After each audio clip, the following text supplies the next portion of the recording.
The funeral was arranged. Friends and family gathered in the quiet space, sharing memories of my father, offering condolences. I was grateful for the support. For the first time in weeks, I felt a moment of peace. However, that peace shattered when I saw him. Mr. Field stormed into the funeral home like a tornado, his face twisted in anger. The room fell silent as people turned to see who had entered. You think you can just walk out on your job like that? This is exactly why you're a failure. You're irresponsible, unprofessional, and entitled. Please, stop. This is my father's funeral. But he didn't care. I don't care. You don't get to disrespect me and then play the victim. Do you think the world owes you something because your dad died? Grow up. The priest tried to calm him down but was met with a slap from Gregory. Just shut up and mind your damn business. I'm not here for you. Mark, my boyfriend of 1 year, immediately intervened. You need to leave now and stop being a nuisance. Who do you think you are, huh? You think you can tell me what to do? You're just as pathetic as she is. Get out before we make you regret showing up here. And then, in an instant, everything turned violent. Gregory punched Mark, and my male friends immediately stepped in, all of them pouncing on Gregory. Gregory tried to fight back, but he was no match for the group. They pinned him to the ground, hitting him continuously until my uncle stepped in and pulled them away.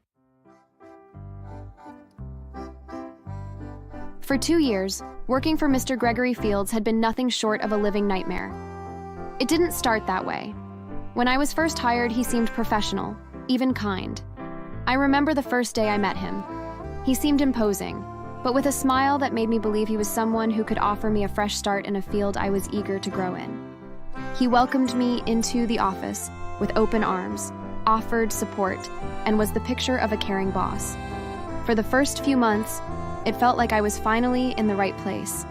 But everything changed the day he asked me out. It wasn't that I was offended by the gesture. It was the way it felt, the pressure that came with it. I had only been there for a few months, and I had made it clear that I was here to work, not to date anyone, especially not someone in charge. I turned him down politely, but that was the moment I should have known better. From then on, everything shifted. At first, it was subtle. He started criticizing my work more harshly, nitpicking the smallest details. If I submitted a report on time, it wasn't thorough enough. If I went the extra mile and stayed late, it was because I wasn't capable of completing tasks efficiently. Every attempt to impress him only seemed to make things worse. You're lucky you have this job. No one else would put up with mediocrity like this. Those words hit harder than I expected. I wasn't perfect. Nobody is. But I knew my work was solid. Yet every day it felt like I was slowly being crushed under his gaze, his words sinking in deeper, eroding my self-confidence. I tried not to let it show. I kept my head down and pushed forward, hoping that if I worked hard enough, it would get better. But no matter how much I gave, it was never enough. The worst part was the way he made me feel small, not just in the office, but in my own skin. Every comment he made about my appearance or my personality felt like a calculated jab, designed to strip me of any sense of worth. It wasn't just professional anymore. It was personal, and it hurt more than I ever thought possible. Then, my world was thrown into chaos when my father fell ill. He had always been my rock, the one constant in my life, and to watch him slip away, bit by bit, tore me apart. I asked for time off to take care of him, just a week, but Mr. Field's response was as cold and unfeeling as ever. Do I look like a charity? This is a business, not your personal support system. I was stunned, too shocked to even reply. But I had no choice. I couldn't afford to lose my job, not with the medical bills piling up and my father needing constant care. So I hired a caretaker to watch over him, someone I thought I could trust. But it wasn't enough. Slowly, I began to notice signs of neglect. My father was growing weaker, his room becoming messier, his medications being given late or missed altogether. It broke my heart to realize that the one thing I could control was slipping through my fingers. And then, 3 weeks later, my father died. The guilt hit me so hard. If only I had pushed harder for time off. If only I had been there for him. The thought of hiring someone to care for him felt like a betrayal, and the shame of it gnawed at my insides every day. But I had to keep going. The world didn't stop for me, and neither did my job. I needed 2 days off to arrange his funeral, to mourn. I couldn't do it alone. When I went to Gregory again, the response was exactly what I expected. 2 days? Didn't I just give you time for something recently? That was for a doctor's appointment. This is my father's funeral. Please, just 2 days. No, we have deadlines. Handle your personal drama on your own time. I was filled with anger, frustration, and loss. But I didn't argue. I couldn't. I turned away and walked out of his office. I wasn't going to beg him for the time I deserved. I would bury my father, even if it cost me my job. The funeral was arranged. Friends and family gathered in the quiet space, sharing memories of my father, offering condolences. I was grateful for the support. For the first time in weeks, I felt a moment of peace. However, that peace shattered when I saw him. Mr. Field stormed into the funeral home like a tornado, his face twisted in anger. The room fell silent as people turned to see who had entered. You think you can just walk out on your job like that? This is exactly why you're a failure. You're irresponsible, unprofessional, and entitled. Please, stop. This is my father's funeral. But he didn't care. I don't care. You don't get to disrespect me and then play the victim. Do you think the world owes you something because your dad died? Grow up. The priest tried to calm him down but was met with a slap from Gregory. Just shut up and mind your damn business. I'm not here for you. Mark, my boyfriend of 1 year, immediately intervened. You need to leave now and stop being a nuisance. Who do you think you are, huh? You think you can tell me what to do? You're just as pathetic as she is. Get out before we make you regret showing up here. And then, in an instant, everything turned violent. Gregory punched Mark, and my male friends immediately stepped in, all of them pouncing on Gregory. Gregory tried to fight back, but he was no match for the group. They pinned him to the ground, hitting him continuously until my uncle stepped in and pulled them away, dragging Gregory out of the funeral home by his collar. He left the building with a bloodied lip and a bruised ego, humiliated in front of everyone. A few days later, I returned to work, knowing exactly what awaited me. On my desk was a neatly typed termination letter, signed by Gregory himself. I didn't even need to open it to know what it said. I had expected it. Without hesitation, I left the building. The next morning, my boss was at my door. You think you've won, don't you? You think quitting makes you the bigger person? You're nothing. Just a spoiled little girl who can't handle real life. No wonder your father left you. He was probably tired of being related to a failure. Don't you dare bring my father into this. Why not? He raised a failure. You're just as useless as he probably was. I wasn't going to let Gregory keep walking all over me anymore. I refused to be the same person I had been before. No, I was done. Get out of my house now or I'll call the cops. You're trespassing on my property. I'm done with you, Gregory. Leave before I make things worse for you. His bravado was immediately gone at the mention of the police. He turned and stormed out, muttering insults under his breath as I watched him go. Once he was gone, I laughed. He thought he had won, but I wasn't done. Not by a long shot. I knew I had to act quickly. Gregory had crossed a line, and I wasn't about to let him get away with it any longer.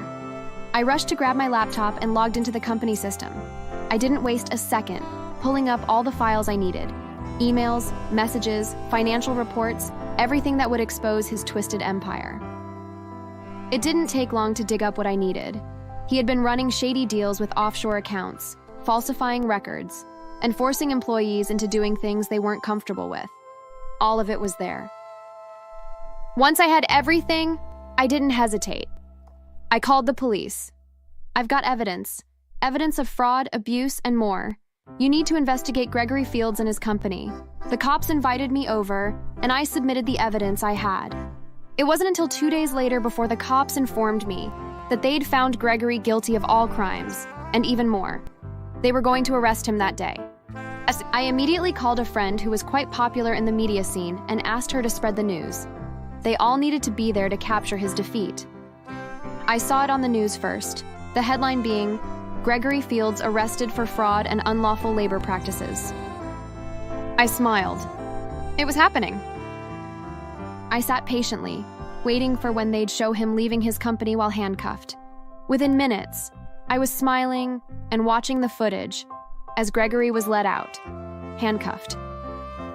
The reporters shouted questions at him, but he remained silent, his pride clearly wounded. It felt so good, watching him being dragged away, his reputation shattered in front of the world. This was the moment I'd been waiting for, the moment he would finally face the consequences of everything he'd put me and so many others through. The story broke across every news channel. Social media lit up with people sharing their own experiences with Gregory Fields. The comments rolled in fast and furious. People who had been too afraid to speak up now had their voices heard. Stories flooded the internet. Employees he had harassed, customers he had scammed, small businesses he had ruined.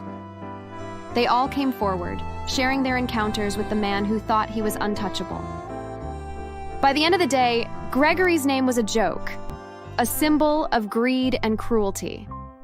People posted memes, calling him everything from a fraudster to a criminal mastermind. I couldn't deny how excited seeing all of that made me feel. It was more than just a victory for me. It was for everyone he had ever hurt. It was for the silent voices who hadn't been able to stand up until now. Gregory Fields was found guilty of so many charges at the court hearing. I made sure I was there and that he saw me in the front seat. I could see how angry he was, but there was nothing he could do to me. His properties ended up getting seized and his company was shut down. The world saw him for who he really was. He was no longer the powerful man who had tormented me. He was a disgraced criminal, and now it was my turn to rise. Later, I found out that Gregory's company was dismantled, his empire destroyed. The police investigation uncovered the full extent of his crimes, from tax evasion to forced labor. His punishment was just perfect. He was sentenced to 20 years in prison, and that was just the beginning of his downfall. In the meantime, I had made my decision. I was going to make sure Gregory's name was erased from the world of business. I started my own company, a fashion design brand, which was something I'd always dreamed of doing. The support I received from people online was overwhelming.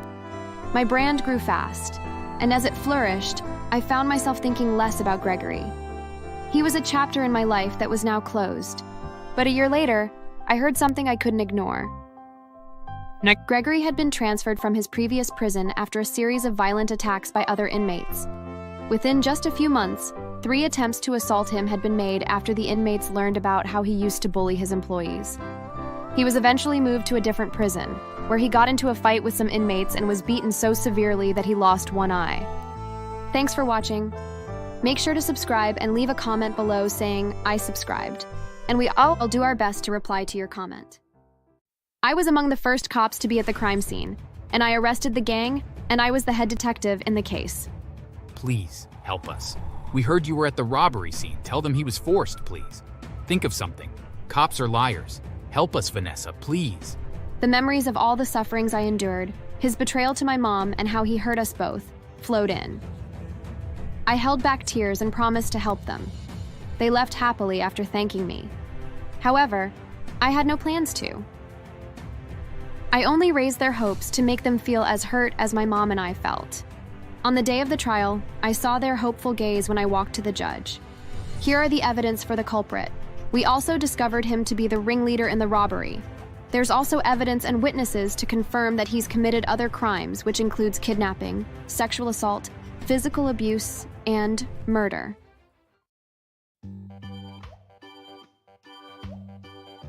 Hi there. My name's Vanessa Hugh, and I'm currently 26 years old. I serve in the police as a detective.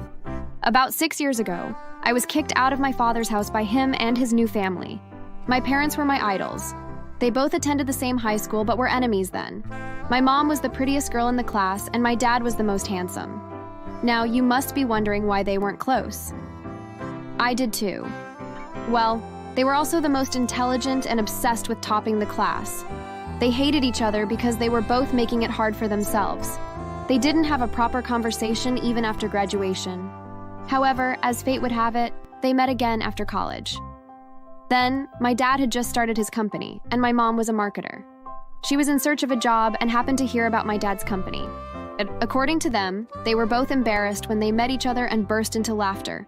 Knowing how intelligent my mom was, my dad employed her. They both slowly became closer until they finally caught feelings for each other, and their life story began from there. They were quite intentional, honestly. Once my dad's company began flourishing properly, he proposed to her. They got married 3 months later. I was told that it took them quite a long time before they had me. My mom had countless miscarriages before I finally came, and that was 5 years after their wedding. One day, when I was 13, my dad asked to take me with him on a business trip. My mom happily agreed. To her, he was going to start putting me through the family business. But the reverse was the case. I was taken to a beautiful mansion in a different country, and was met by a strange woman and a young boy. I asked my father who the strangers were. I'd expected to see men in suits discussing business, not a woman who hugged my dad the same way my mom did. This is Veronica. I want you to see her like a second mother. And this is her son, Vincent. See him like your elder brother. I'd have thought the woman was his sister and the boy her son, but he added that I should never mention it to my mom. Throughout the 3 days I was there, the woman was all over my dad like he's her husband. I was confused. Even her son called him dad. At the time, I could tell he was 18 or more than. When the third day finally came, I was so relieved that I'll be going back home. I had gone into my room to take a novel I forgot. When I walked back to the living room, I saw my dad kissing the woman. Before they could notice me, I went back into the room and only left much later. I was heartbroken and confused. When we returned home, my mom happily hugged him and kissed him on the same lips he kissed the other woman with. I was so angry that I left for my room and asked no one to disturb me, using a headache as cover-up. Later that day, my mom came in. I hugged her and burst into tears. She was worried, but she didn't say a word until I stopped crying. Dad's cheating on you, Mom. He didn't take me on a business trip. We went to a woman's house and she has a son. He kissed her on the lips before we left, Mom. My mom smiled, but I could see the sadness in her eyes. I'm aware, baby. I don't want you to hate him, okay? He loves you. And us. Having a second woman and son doesn't mean he loves us any less. I couldn't believe her. She sounded like she knew about it a long time ago. I tried to talk to her, but she hushed me and gently warned me against discussing it any further. I accepted, but my dislike for my father began growing from then. Life continued like nothing happened, but I never forgot about it. Years later, when I was 18, my mom suddenly collapsed while we were having breakfast. She was quickly rushed to the hospital, where she was diagnosed with terminal cancer. We were devastated, mostly me. However, my mom managed to keep a smile on. I won't die, sweetie. I'm gonna fight it, okay? Stop crying now, baby. How can you fight terminal cancer, honey? You're going to die. Don't lie to the girl. I was horrified. How could he say that? Was he so stupid? It seemed as though my mom knew I was close to exploding, so she gave my hand a gentle squeeze before facing my dad. You shouldn't be so negative, darling. Nessa's here. We should comfort her and not say things that would scare her. Her voice sounded so weak. I felt pity for my mom, seeing her in such a poor condition. She stayed in the hospital longer than I thought, and I was filled with worry each day. I couldn't go home daily, and I only managed to attend classes regularly. One day, I returned home to meet the woman and her son from years ago, sitting in the living room. I was filled with rage. "What are you both doing here?" The woman eyed me without responding. Her son, who'd already become a grown man, responded instead. We have come to take over what rightfully belonged to us. It was then that it was confirmed that he's my stepbrother, born by the woman who my dad had an affair with before my mom gave birth to me. Tears filled my eyes. Before I could respond, my dad walked in with a smirk that showed he's been listening to us. You heard them. They're my first family, and as you might have known already, I value them more than you and your sick mother. I have always wanted just a boy.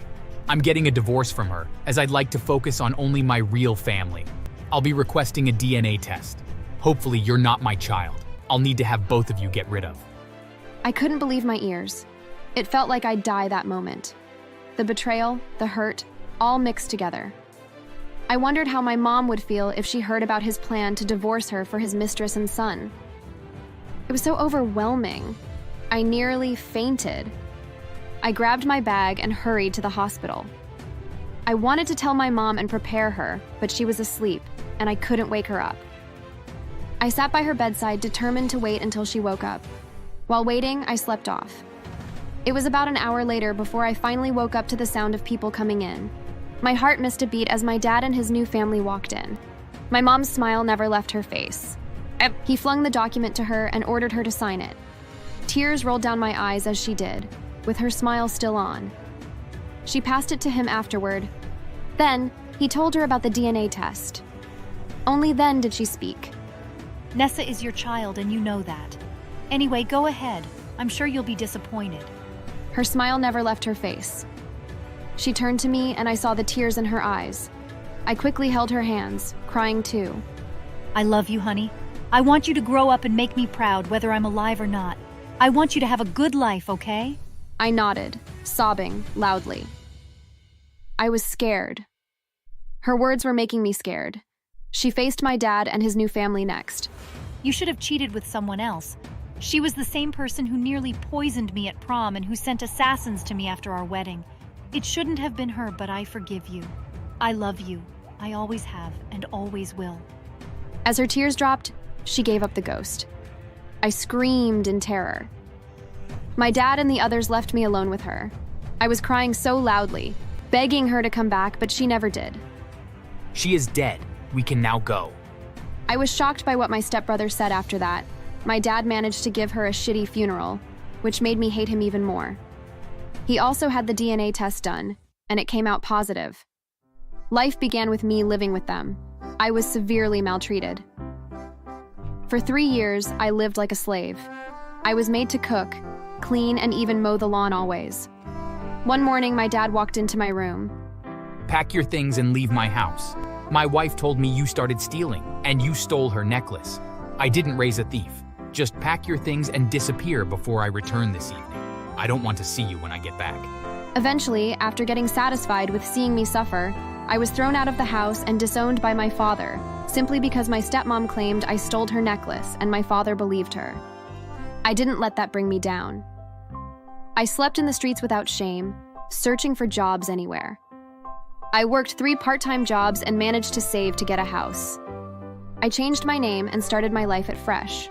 I went to a police academy after college, and last year, I started working as a cop. Due to my smartness and diligence, I quickly got promoted to the post of a detective. A few months later, my dad and his mistress were in front of me, her on her knees and my dad in heavy tears begging for my help. Apparently, their son had been so spoiled that he turned to crime. He had put them in so much trouble. Not only did he gamble with his parents' home, rendering them homeless, he also stole the company's money and also got involved in a serious robbery case that landed him in the station where I work. The investors at my dad's company are on his neck, as well as his workers. 60% already quit, and the rest were threatening to sue him if he didn't pay up. Their main problem, however, was to ensure their son didn't go to jail. I was among the first cops to be at the crime scene, and I arrested the gang, and I was the head detective in the case. Please, help us. We heard you were at the robbery scene. Tell them he was forced, please. Think of something. Cops are liars. Help us, Vanessa, please. The memories of all the sufferings I endured, his betrayal to my mom, and how he hurt us both, flowed in. I held back tears and promised to help them. They left happily after thanking me. However, I had no plans to. I only raised their hopes to make them feel as hurt as my mom and I felt. On the day of the trial, I saw their hopeful gaze when I walked to the judge. Here are the evidence for the culprit. We also discovered him to be the ringleader in the robbery. There's also evidence and witnesses to confirm that he's committed other crimes, which includes kidnapping, sexual assault, physical abuse, and murder. I saw their shocked faces when I said that. I presented the video I'd recorded when I caught him among the robbers. I also presented document of his other crimes. The judge allowed the witnesses to come in, and they testified to his crimes. I'd done so much investigation with the help of my colleagues, and I couldn't be more grateful to them. My stepbrother had hurt and killed a lot of people and committed so many other crimes. Because of that, the judge sentenced him to death by hanging, while the other members were sent to serve 20 years each. My stepmother immediately collapsed after the verdict. My dad stared at me, and I could see the pure pain in his eyes. His tears made me even happier. While their son got taken away, my dad's mistress was taken to the hospital where they discovered she'd gotten a full-body paralysis. On the day their son was to be hanged, I was allowed to follow. I took a video of the whole process and sent it to my dad afterward. The next day, I heard he'd a painful seizure. I felt relieved afterward. I'd taken my revenge on them all, and I was sure my mom would be happy too. Thanks for watching. Please subscribe. Then I wouldn't have to put up with my father's insane behavior. The first day on the job, I realized my hopes were in vain. Dad was in full command mode, barking orders, nitpicking every detail, and making it clear to everyone that he expected nothing but perfection from his son. "Ryan, that report was due 5 minutes ago. Get it on my desk, now." I sprinted to his office, my heart pounding, and handed him the report I'd been working on since I arrived that morning. He didn't even look at it. He just tossed it aside and fixed me with his usual glare. "This is barely adequate. If you're planning on working here, you better get your act together. I won't tolerate sloppiness." "Yes, sir." That was my life for the next few months. For as long as I can remember, my father, Carl, ran our home like a military barracks, and I was the newest recruit. You see, my mom passed away while giving birth to me, so my dad wanted me to be strong and raised me with an iron fist. He was always strict, always demanding, and never satisfied with anything I did. He liked things done a certain way, his way, and I was expected to fall in line. By the time I was 17, he had gotten me an internship at his company. My dad was one of the managers at Stanton Enterprises, and it wasn't like I'd been given much of a choice. "It's time you learned what real work is. I'm not raising a lazy freeloader," he screamed as he was looming over me like a drill sergeant. I wasn't exactly thrilled, but I figured that if I could stick it out for a while, I'd learn something useful and maybe even save up a bit of money. Besides, it might give me a chance to show him that I wasn't a failure. That maybe, for once, I'd be good enough. Not to mention, if I saved up enough, then maybe I could move out and get my own place. Then I wouldn't have to put up with my father's insane behavior. The first day on the job, I realized my hopes were in vain. Dad was in full command mode, barking orders, nitpicking every detail, and making it clear to everyone that he expected nothing but perfection from his son. "Ryan, that report was due 5 minutes ago. Get it on my desk, now." I sprinted to his office, my heart pounding, and handed him the report I'd been working on since I arrived that morning. He didn't even look at it. He just tossed it aside and fixed me with his usual glare. "This is barely adequate. If you're planning on working here, you better get your act together. I won't tolerate sloppiness." "Yes, sir." That was my life for the next few months. Dad treated me like some kind of live-in errand boy. Every day was a barrage of criticism, and he didn't hold back. He assigned me the hardest tasks, piled on the hours, and made sure I never had a minute to catch my breath. I couldn't complain to anyone. It was just how things were. I didn't have friends to back me up or anyone to vent to. I just had to suck it up and keep going. One morning, as I walked to work, I saw a woman being attacked by a mugger. She was middle-aged, dressed in a professional suit, and looked completely defenseless as the man grabbed her purse and tried to shove her to the ground. Without thinking, I rushed forward. "Hey, leave her alone!" The mugger looked up, startled, and then made a run for it, dragging the purse along with him. I bolted after him, my heart pounding with adrenaline. When I was close enough, I lunged, tackling him to the ground. He struggled, but I held on, and soon a few bystanders rushed over to help. Within minutes, we had him pinned, and someone called the cops. The woman stood nearby, clutching her arms, her face pale. I helped her back to her feet as the police arrived, and she looked at me with wide eyes. Thank you. Thank you so much. You didn't have to do that. "Are you okay?" I don't know what I would have done if you hadn't been there. Thank you for recovering my purse. "You're very welcome. I'm sorry to do this, but I have to go. I'm late for work." I understand. Thank you again. Truly. I didn't think much more of it as I ran toward the office, but as soon as I walked through the doors, I knew I was in trouble. Dad was waiting for me, his arms crossed and his face red with fury. Where the hell have you been? I was helping someone. A woman was being mugged, and I stopped to help her. I don't want to hear your excuses. You're late, and I can't have that kind of irresponsibility in my office. You're fired, Ryan. Fired? Are you serious? I'm only a few minutes late, and it was for a very good reason. You're damn right I am. Now get out. Go home and think about how you failed yet again. I am so disappointed in you. I stood there, numb, as he turned and walked away. It shouldn't have surprised me, but it still hurt. I'd thought, just maybe, that he'd see what I'd done as something good. But all he saw was an opportunity to punish me. He wouldn't even let me explain why I was late. I didn't think he would care, but there was a chance he would at least give me a warning instead of outright firing me. Days later, I decided that it would be best for me to move out. I had worked enough overtime thanks to my dad to afford a place of my own. I was in the middle of packing up my things when there was a knock at the door. I opened it to find the woman I'd helped standing on my doorstep, holding a small bouquet of flowers. Hello, Ryan. Do you remember me? Yes, of course. Are you all right? I didn't expect to see you again. Also, how on earth did you know where I lived? I'm more than all right, thanks to you. I recognized the company logo on your shirt when you rescued me, so I went to your office to thank you, but I heard you were let go. Yeah, my dad. He's my boss. Well, actually, he used to be my boss. He didn't take it well that I was a little bit late and wouldn't even listen to the reason why I was late. Is your dad Carl Smith? Yeah. Yes, that's him. Yeah, I've heard of him. You see, I'm Emily Stanton, wife of Robert Stanton, the CEO of Stanton Enterprises. I've heard how difficult he can be. My jaw dropped. I'd heard the name Stanton all my life, of course, but I'd had no idea I'd saved her that day. I didn't know. Ryan, I can't let your kindness go unrewarded. You risked so much for me. It was the least I could do to help you. I told my husband what happened, and he was, well, let's just say he was not pleased with Carl's decision. How would you feel about returning to work? This time with a promotion. For real? A promotion? Yes, Robert believes in rewarding integrity. He'd like to offer you a management position in the same department.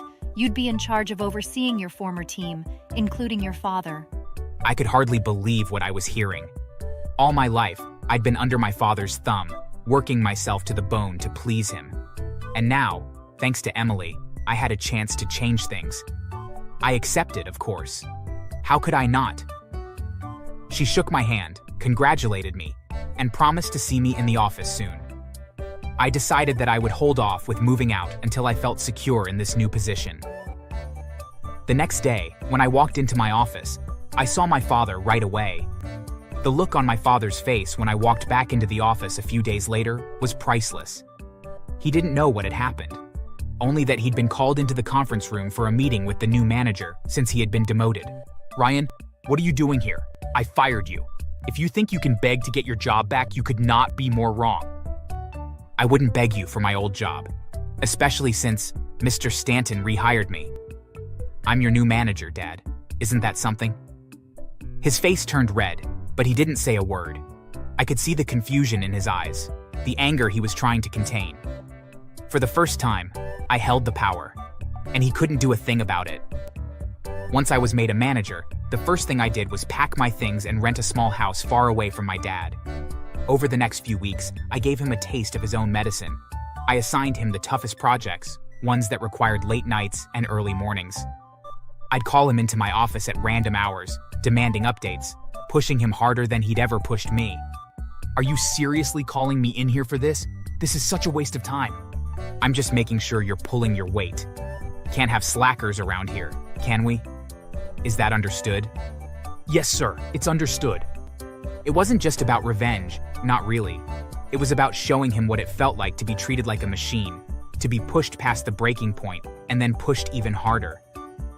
I wanted him to see what he'd done to me all those years, to feel it for himself. A few months after moving out, I saw my dad in the break room. He looked older, more worn down than I'd ever seen him.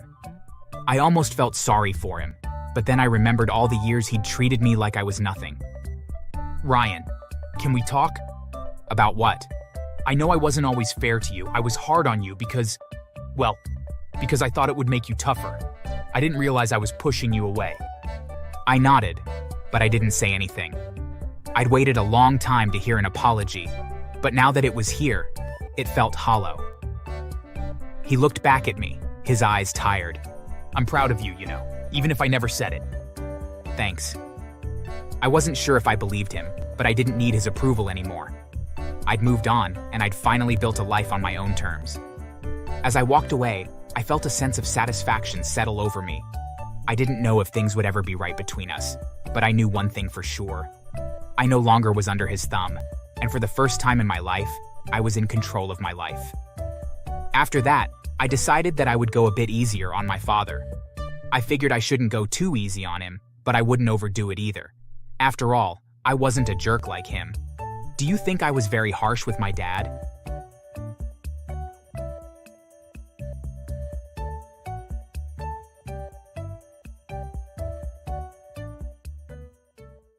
That is, until I had had enough.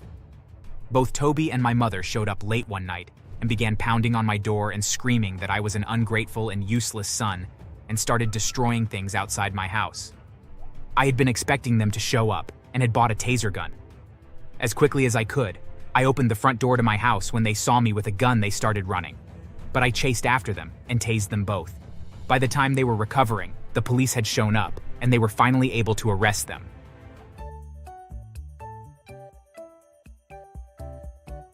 Hey there, my name is Kai, and I have a very unique situation. You see, when I was very young, my mother Tanya wasn't very responsible, and as a result, my sister Tasha and I ended up going and living with our grandmother Kathy. From time to time, our mother would come and visit, but the purposes for her visits were always for some ulterior motive. Usually it was because she needed money, but she always tried to pretend she was doing it because she missed us, which of course she didn't. Hey guys, it's great to see you. Hey Tanya, to what do we owe the pleasure of your company? It's been a while and I wanted to see you guys. Mama! Hey kids! Tanya, what is the real reason that you are here?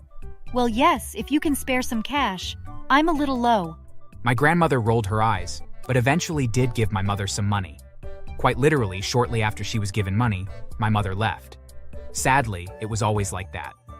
She would come and ask our grandmother for money, and then leave shortly thereafter.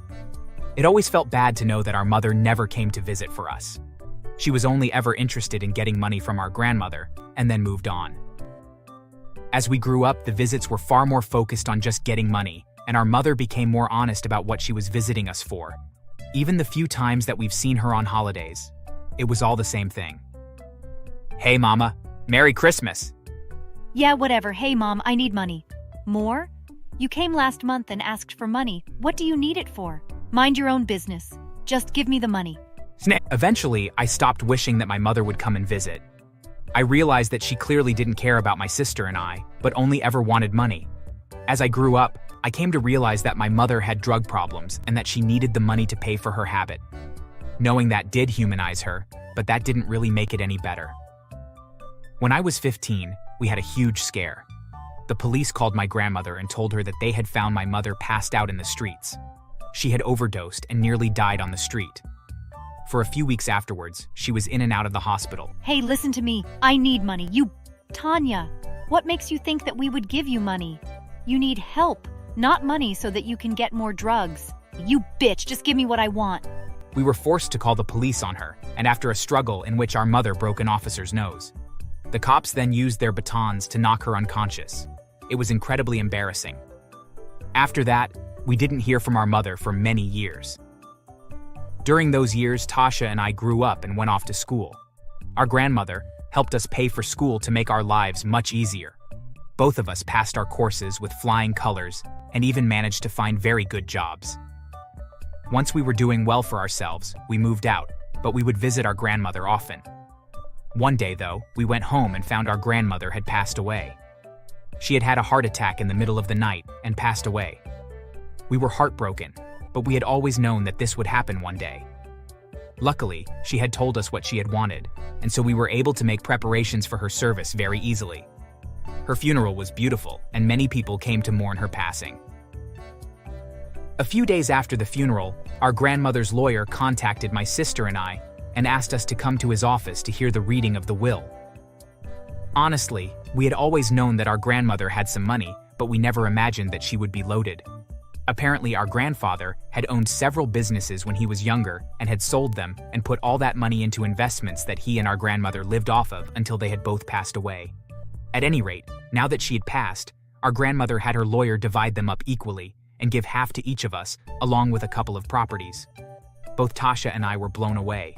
We weren't exactly poor, but this inheritance easily made our lives 1,000 times easier. I was given the house that we grew up in, and with some of the inheritance that I had been given, I began to renovate it a bit so that it was more in line with my style. I had contractors and workers coming in and out the house. So many, in fact, that I hadn't learned most of their names until one day I noticed one guy that was working on the bathroom, and he was installing the wrong kind of tile and had painted the walls the wrong color. I was annoyed, of course, but I had just assumed that it was miscommunication, and so I spoke with him to find out where the error had occurred. Hi there. So listen, you're doing great work, but this bathroom is all wrong. The walls are meant to be a much lighter color, and the tiles are also meant to be a light gray and not black like you've installed. I'm sorry, but I'm just doing what the owner told me to do. That's not possible, as I'm the owner, and this isn't what I asked for. Can you show me who told you to do it this way? The man was very confused, but he led me downstairs to the kitchen, where an older man was speaking loudly into his cell phone. The worker pointed at the man and indicated that he was the owner, to which I thanked him and instructed him the proper way that the bathroom was to be redone before finding out who this stranger was. As I walked up to him, the odd man looked at me with contempt and sneered. "Who the hell are you, and what are you doing speaking to the workers? If you don't leave right now, I'll have you arrested for trespassing." "And how can I be trespassing on my own property? Who the hell are you, and what gives you the right to tell my workers what to do?" Just then, my mother walked into the kitchen. She looked very worn out and quite a bit heavier than the last time that I had seen her. I knew that this was going to be something very annoying. Oh, it's you. What are you doing here? "Hello, Mother. I'm here because I inherited the house. Why are you here, and who is this guy?" This is my fiancé, Toby, and there is no way that this is your house. My mother passed away, and as her only child, that means that everything that was hers is now mine. That's not how things work, Mom. Grandma left this house to me in her will. She didn't leave anything to you because she knew that you would just squander it and sell it for drugs. How dare you speak to me that way? This is my house, whether you like it or not. I wasn't listening to her anymore, and so I took out my phone and called the police. As soon as Toby realized what I was doing, he tried to wrestle the phone away from me. He tried to slap me, and when I kept dodging him, he then tried to kick and punch me. I can only imagine how the conversation sounded on the other end of the telephone. But thankfully, they sent out a squad car that pulled up to the house. Toby and my mother began to look panicked when the police showed up. They looked like they were about to run when the officers pulled them aside and began questioning them. 2 other officers pulled up and began speaking with me, and after I showed them the copy of the will that I had been given, they then began trying to talk to my mother and Toby and get them to leave. This made both of them extremely angry, and both of them began to scream and shout at me at the officers, and Toby even took a swing at the one closest to him. The officer was struck on the chin and fell down, but immediately got back up, and along with the other officers, they threw my mother and Toby into the back of their squad car and drove off. I thought that that was the end of it, but the next day, both of them were back and they were harassing the workers, and when they saw me, Toby charged at me and tried to punch me, but I managed to dodge his blow and shoved him so hard that he fell on his ass. I then called the police and had them taken away again, but this time I made sure that the police took my full report on what had happened, and I filed for a restraining order against them. I wasn't going to take any chances with them. I knew what my mother was capable of. The next day, I got a call from Tasha saying that our mother and Toby were doing the same thing to her at her place. I didn't understand how they managed to be out police custody twice. Our mother was screaming that the will that we both had been witnesses to was a fake, and that if we didn't give her what she felt she was owed, that she would sue us into oblivion, and that she would leave us broke and penniless. Both Tasha and I knew that she was full of crap, and that if she dared to challenge the will that she would lose, and so we went to our grandmother's lawyer and asked them to represent us. Weeks later, we were dragged into court, but it didn't take long for the judge to see that the will was legitimate, and that our mother was merely crazy, and had just assumed that, as her mother only had the one child, that she just automatically inherited everything. The judge tried to explain that that simply was not the case, but our mother began to have a full-blown tantrum and screeched in court that the judge didn't know what he was talking about. After a couple minutes, the judge had the guards put our mother and Toby in jail for being in contempt of the court. They fought like hell, but the officers overpowered them. She was jailed for 1 week. Once she got out, my mother began to call my sister and I, threatening us and constantly trying to get us to give in and give something. At first she wanted our entire inheritance, but the longer we denied her, she slowly began to pivot and just ask for some money instead. Both Tasha and I had agreed that she didn't deserve anything and stonewalled her. More than once, she and Toby would try to come to our homes and intimidate us, but they always left before the police would show up to enforce the restraining order. That is, until I had had enough. Both Toby and my mother showed up late one night and began pounding on my door and screaming that I was an ungrateful and useless son, and started destroying things outside my house. I had been expecting them to show up and had bought a taser gun. As quickly as I could, I opened the front door to my house. When they saw me with a gun, they started running. But I chased after them and tased them both. By the time they were recovering, the police had shown up, and they were finally able to arrest them. Because of their repeated harassment of us, the court decided to sentence them to a year in prison. Few months into their prison sentence, I heard rumors of how my grandmother's ghost will torment my mother in prison. People also told me that when they were finally released, that they had been forced to live on the street. Since they didn't pay their rent because they were in prison, their landlord had sold all their belongings and had evicted them. I have no doubt that the two of them ended up breaking up as well. Although what became of them after that, I have no idea.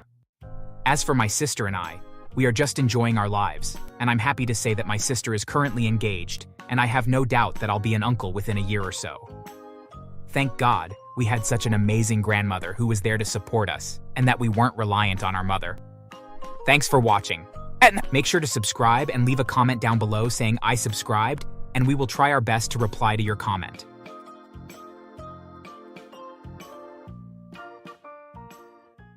I mean, I kinda do. You're just joking about the teachers, right? You can't do anything to them. They're the staff. The last nitwit teacher who thought they could handle me was sorely mistaken. Not only is his ass gone, but in prison. All I had to do was tell a little fib about him being too friendly with a bottle of alcohol, and I said he assaulted me sexually, and he was axed quicker than a tree on its last legs. No one can prove that I'm lying either. I even planted some alcohol in his office. It was so easy and foolproof. Learn this lesson quick, and you'll do okay around here. Don't mess with me. There is a hierarchy in every high school. It's a social order that you must adhere to.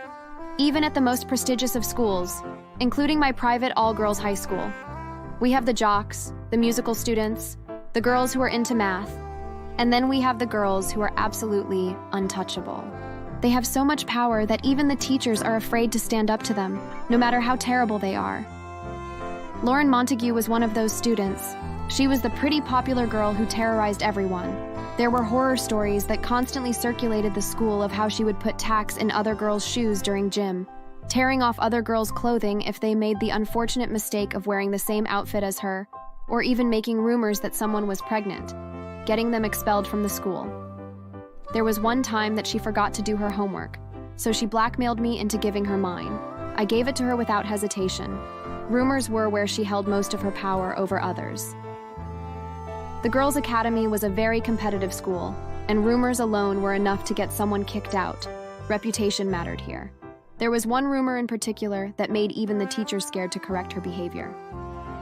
2 years ago, the school had a male history teacher, who everyone loved. His name was Mr. Adams.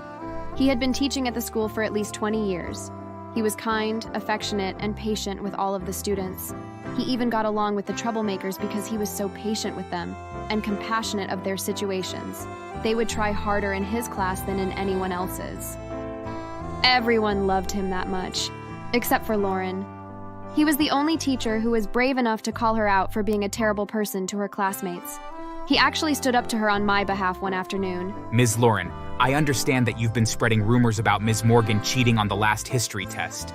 I can assure you that she did not, as I monitor my students closely while they are taking tests. What? I didn't say that at all.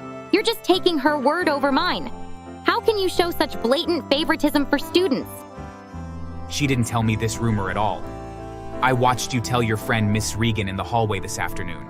You know how competitive this academy is, and to be spreading rumors like that could cost Ms. Morgan her scholarship. Frankly, this behavior is very unbecoming of you, and not at all suitable of a student at the girls' academy.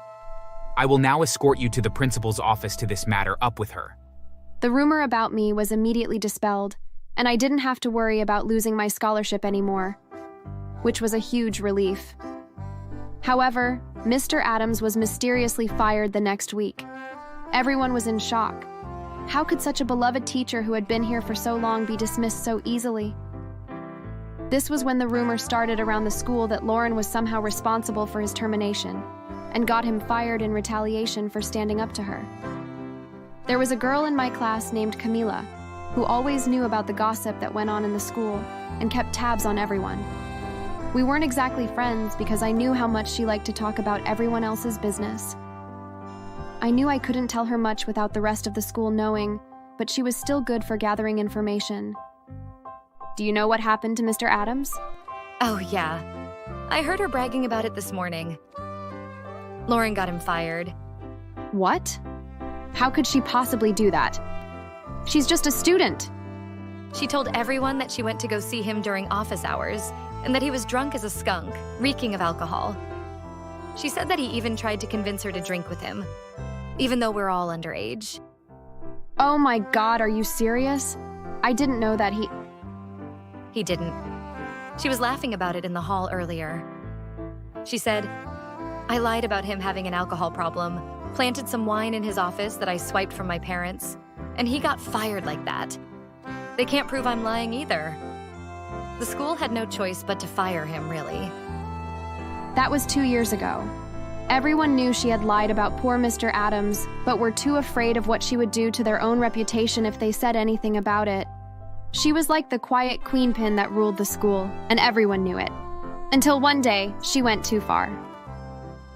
I happened to be walking home with Camila one day. It wasn't like we were intentionally walking together. We lived in the same neighborhood, and happened to be walking the same way. Camila was especially talkative. I did my best to nod along politely, but wasn't initiating conversation back. As we were walking along, we heard a soft moaning off in the distance. We decided to investigate and follow the noise.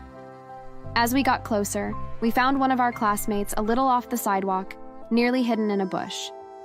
It was the quiet girl who always got A's in every class, Vanessa. We helped her up and realized the state she was in. Her clothes were in tatters, and she was covered in bluish bruises all over her body. Her face was swollen, and there was dried blood stuck to her face. We were so shocked that we didn't even ask her any questions, just stared at her with wide eyes and open mouths. Finally, Camila broke free of the reverie and spoke. "What in the world happened to you, girl? Are you okay?" Vanessa explained that Lauren had demanded that she write a paper for her, but she couldn't because she was so busy with everything else. Between school, cram school, and working a part-time job to support her sick mother at home, she barely had time to do her own schoolwork. Lauren wouldn't hear any of this and lied to Vanessa's boyfriend to get back at her. She told him that Vanessa had cheated on him with another man and was pregnant with his child. In a blind rage, he attacked her in the street. The two of us immediately called the police. That horrible boyfriend was behind bars now, but that still left us with a major problem. Camila and I looked at each other with the same thought in our eyes. Lauren had to be stopped. To go about this, we had to be sneaky. We had to be cunning. We had to be as backhanded as she was if we were to ever put a stop to her. The only way anyone would ever believe that she was lying was if she admitted it herself. So we thought of a plan. In order for Vanessa to tell on herself, she would need to do it around someone who she didn't feel intimidated or threatened by. We needed to lure her in with a false sense of security so she would let her guard down and tell the truth. The three of us decided to recruit someone who didn't go to our school to talk to her, Camila's younger sister, Katie. Lauren was the class president. She didn't have the grades for it, but she wanted the position and everyone was too afraid to tell her no. One of the duties of the class president was to give prospective students a tour around campus. This is where Katie came in. We sent her to the tour with a secret camera hidden in her hat and let her go to work. We nervously watched them interact on the live camera feed from Camilla's house, waiting for Lauren to incriminate herself. Vanessa was so afraid for Katie that she dared not even take a breath. I had to remind her to breathe. And you're the class president? Do people listen to you? Please. I own this school. I own the stupid girls that prance around here, and I own the nitwits that teach here. And when you enroll, I'll own you too. As long as you stay in line, you got nothing to worry about.